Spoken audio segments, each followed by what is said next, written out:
Master minds commerce చదవాలనుకునే 10th inter విద్యార్థుల తొలి ఎంపిక.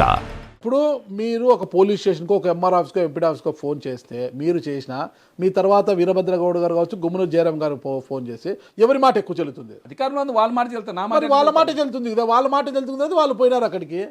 మరి మీరెందుకు పోయినారు దాడులు చేసేకి? భయం లేదా? అరే అధికార పార్టీ వాళ్ళు మన మీద కేసులు పెడతారనేసి. దాడి చేసే పోలేము. దాడి చేశారు కదా. దాడి చేయలేదు, అది చేసింది ఎవరు? మొత్తం టీవీలని చూపించాయి కదా, మొత్తం పగలు దాడి కొట్టారు. చేసింది ఎవరు? గుమ్మనూరు నారాయణ. ఆయన ఎందుకు చేస్తాడు? మళ్ళీ వాళ్ళదే కదా కంపెనీ అది. వాళ్ళ కంపెనీలో ఆయనే దాడులు చేసుకుంటారు. మళ్ళీ మా మీద కేసులు పెట్టేకి. ఓకే, ఇప్పుడు అది మేము మా వాళ్ళు కేవలం తాళాలు వేసినారు. దానికి పోయి తాళాలు వేసింటే ఈయన పోయి వెనుక నుంచి పోయి మొత్తం ఆడ ఫర్నిచర్ ల్యాప్టాప్లు మొత్తం చైర్లు గీరు అని మొత్తం పలుకొట్టింది ఆయనే కదా, నారాయణ కదా. నారాయణ చేసి వీడియోలు తీసి అంతవరకు వీడియోలు తీశారా? ఆ వీడియోలు వాళ్ళు తీసినారు కదా. మీరు తీసి మళ్ళీ చట్టానికి సమర్పించవచ్చు కదా పోలీసులకు. మేము మా వాళ్ళు పైన వెళ్ళిపోయినారు, మా వాళ్ళు లేరు కదా అప్పుడు ఆడ. ఆ తాళాలు వేసినా మా ఎమ్మెల్యేతో మాట్లాడమని చెప్పారు. గుమ్మనూరు నారాయణ అన్ని పాల్గొడితే మీ వాళ్ళు ఎందుకు రిమాండ్కి పంపించారు అరెస్ట్ చేసి? అదే ప్రతిపక్షం ఉంది అని దానికే కదా. తాళాలు వేసేకి ఏమనంటే స్టేషన్ బెయిల్ ఇస్తారు, కేసు పెట్టలేరు, సంతోషం. స్టేషన్ బెయిల్ ఇస్తారు కదా. వాళ్ళు అవన్నీ చేసి మొత్తం బీభాసం చేసి మన పలగొట్టేసి ల్యాప్టాప్లు, కొత్త ల్యాప్టాప్లు వాళ్ళు గోడాడుతున్నారు. ఇప్పుడు అది చేసినానికే గుమ్మనూరు జయరాము అని ఆడ లేదు కదా వాళ్ళ కంపెనీ. ఇప్పుడు ఏజెన్సీ వచ్చింది, కొత్త ఏజెన్సీ వచ్చింది. కొత్త ఏజెన్సీ వచ్చింది. వాళ్ళు ఇప్పుడు అక్కడ ఉన్న వాళ్ళకి 3,000 రూపాయలు శాలరీ కానీ పెంచినారు వాళ్ళు. కొత్త ఏజెన్సీ వచ్చి ఇప్పుడు నా నుంచి లాభమే కదా. ఇప్పుడు మా ఎమ్మెల్యే నుంచి లాభమే కదా వాళ్ళు అనుకుంటున్నారు. ఇప్పుడు కావాల్సిన మీరు ఒకసారి మీరు కానీ పోదాం అక్కడ పోయి, పోదాం అక్కడ ఖచ్చితంగా పోయి అడుగుదాం అక్కడ. విరూపాక్ష గారికి మంది మార్బలం ఎక్కువ ఉంటుంది. గతంలో కూడా గుమ్మనూరు జయరామకి ఎప్పుడు అవసరమైన మనుషుల్ని పంపించేవారు. అందుకే విరూపాక్ష గారిని డైరెక్ట్గా అటాక్ చేయరు అంటుంటారు, వాస్తవమేనా? మంది మాల్బరం అంటే లేదు, కార్యకర్తలు ఉన్నారు అంత. మేమంతా మండలంలో ఫ్యామిలీ ఉన్నట్లా. ఇప్పుడే కాదు, చాలా ఏళ్ళ నుంచి. ఇప్పుడు మన జైలుపాట సంజయ్ గారు ఉంటారు, మీకు తెలిసి ఉంటుంది. ఆయన ఇప్పుడు లేరు. మేము అప్పటి నుంచి మేము ఈ ఏరూరు అయితేనేమి, దేవులపాట అయితేనేమి, చిప్గిరి అయితేనేమి, ఇవన్నీ గ్రామాలు మేము అంతా ఒకటిగా ఉంటాం. ఈ మొత్తం మండలంలోన ఎప్పుడైనా కానీ ఏదైనా కానీ టీడీపీ వాళ్ళు కానీ మేము ఎప్పుడు గొడవ పడలేదు. మేము ఎప్పుడు బాగా ఫ్యామిలీగా ఉంటాము, అందరూ కలిసి ఏదైనా ఉంటే అంత ఒకటే అయిపోతాం మేము. ఇక్కడ గుమ్మనూరు జయరాం గారు గుంతకల్ నువ్వు ఎమ్మెల్యే గెలిచిన ఆలూరుకు వచ్చి ఆధిపత్యం చెలాయిస్తుండడంతో దాన్ని వీరభద్ర గౌడ్ గారు, టీడీపీ ఇన్ఛార్జిగా ఉన్న వీరభద్ర గౌడ్ గారు కూడా జీర్ణించుకోలేక ఆయన మీరు చీకటి ఒప్పందాలు ఉన్నాయి, రాత్రి 10 తర్వాత ఇద్దరు మాట్లాడుకుంటుంటారు ఫోన్లో, ప్రతి అంశం మీద ఇద్దరు చర్చించుకుంటారు, నీకు 60 నాకు 40 అన్నట్లుగా మాట్లాడుకుంటుంటారన్న విమర్శలు ఉన్నాయి బయట. అవన్నీ అబద్ధం. నేను మాల వేసుకున్నాను, ఏ సమ్మాలు వేసుకున్నాను. ఇంతవరకు మీరు కావాల్సి అడగండి మన వీరభద్ర గౌడ్ గారు కానీ. ఒక్కసారి నేను ఫోన్ చేసినామో అడగండి ఆయనకి. ఒక్కసారి ఫోన్ చేసినామో ఆయనే నేను ఏమో ఒప్పందం కుదుర్చుకున్నామో, మీరు కావాల్సి ఆయన అడగండి.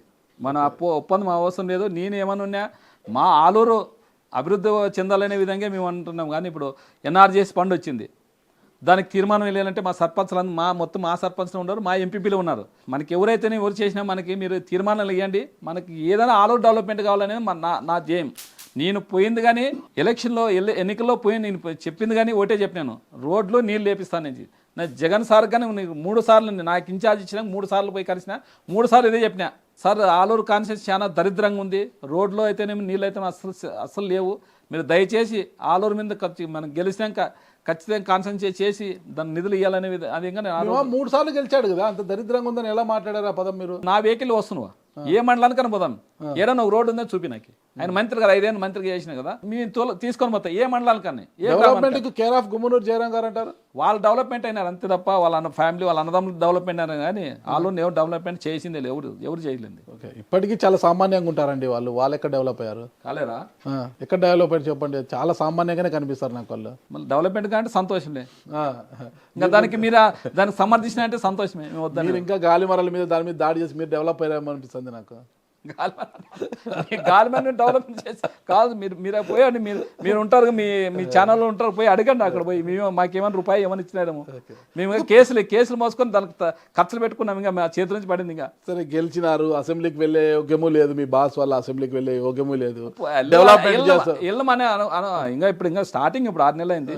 నెక్స్ట్ పోవచ్చేమో మా అధినేత కానీ చెప్పొచ్చు, తీసుకొని పోతారు ఆయన కానీ. పోరని ఎట్లా అంటావు నువ్వు? చూద్దాం, మీ అధినేత చాలా మొండోడు అంటారు కదా. మనసు మార్చుకుంటాడు, పోదాం. మీరు మారుస్తారా? మేము చెప్తాము, ఆయన కానీ మనసు మారిపోతుంది. ఏ మూలన్నా ఉందా మీకు అసెంబ్లీకి వెళ్ళాలి మా సార్ ఎప్పుడెప్పుడు ఒప్పుకుంటాడా అనేసి? ఉండేట్లుంటుంది. ఇప్పుడు ఎమ్మెల్యే అయినాక అసెంబ్లీ అంటే దేవాలయం ఉన్నట్టు, అది అక్కడ పోవాలంటే సామాన్యులు పోలేరు కదా.